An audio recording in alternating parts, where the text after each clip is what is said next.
Okay. And I can remember them pointing the gun at me and saying, "We're going to kill you." And my dad protesting because he said, "If you shoot him, we're all going to go to jail." And he was really, I can remember him being distraught. Now he's a kind of a tough guy and, you know, all of that sort of stuff. So that's what stood out to me was he was really scared because he knew that if they just shot me, that's not something he could explain to anybody. And he had gotten into so much trouble with trying to get rid of me already. But there's the Chevy van incident, there's the pool incident, and then there's the stairs incident. And all of those generated a police report. In addition to that, we went down to Panama City, Florida, to the beach, either Panama City or Destin. And they took me to a riptide area. I didn't know it was a riptide area. There were no other people on the beach. You know, it was just us. But within like 100 yards, 150 yards, there's the regular beach where people were at. You know how they have the riptide zones. They don't want you out there, right, for obvious reasons. Well, they took me to one of these zones and had me, you know, say, "Hey, you know, come out here and play in the water and this and that." And for the first few minutes, it was just the three of us playing in water, and I'm just a kid, you know, beach is awesome. So, at any rate, they go back in, I'm out there playing. Eventually that current gets me, and I don't know how to swim at this point in my life.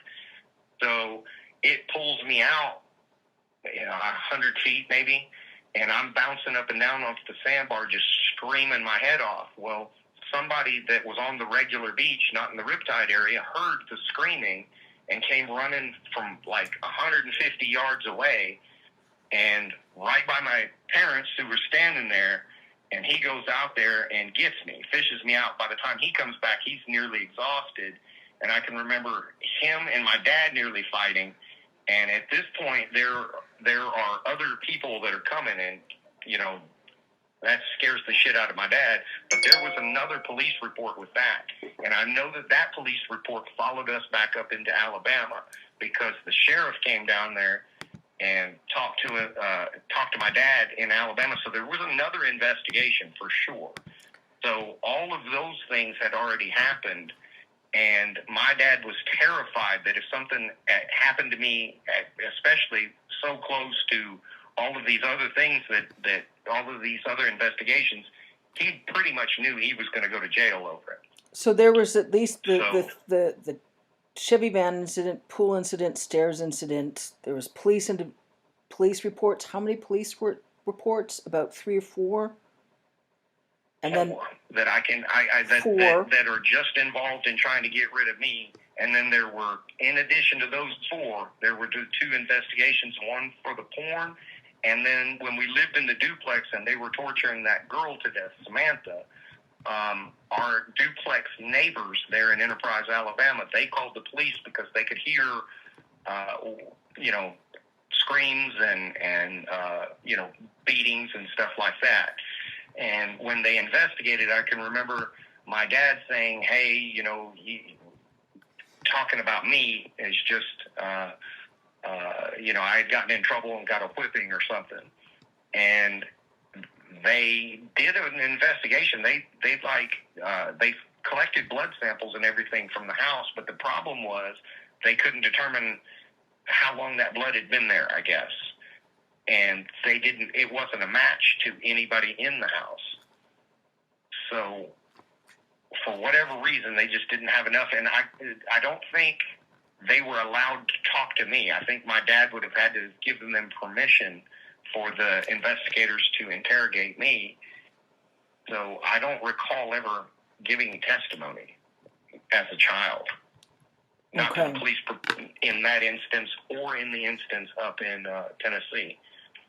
Did you provide any testimony to the police in any of those 5 cases? Well, the one case with the military, with the child pornography, you. I can remember the sheriff talking to me at the beach in Panama City, and I don't remember what all was said, but I can remember my dad tried to get out of there, and the guy that went and fished me out, my dad's a pretty big guy, and he can fight, but the guy that went and got me was like he was a tank. So it wasn't something that he wanted to really get into a fight about over there. And people started coming in, so my parents, I can remember them trying to hug me and stuff. Oh my God, thank God. And I can remember the guy that fished me out, they said, there's no goddamn way. I heard that from 150 yards away, and you're standing there watching him, and you didn't hear it,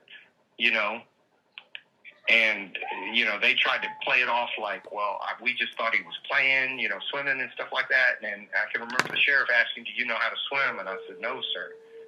And they were like, okay, this fucking sucks. There's no way that this is legitimate. And I can remember the sheriff in Alabama talking to my dad and saying, there better not be anything that happens to him. And he said, because I'm just going to go ahead and tell you, you're going to go to jail. I don't care. He said, I'll make sure of it. So they had a sense, but they didn't know, they didn't have enough of what they thought of as evidence to be able to do anything. That's exactly right. And that was the case with Samantha as well? Yes. And your dad wouldn't let them talk to you?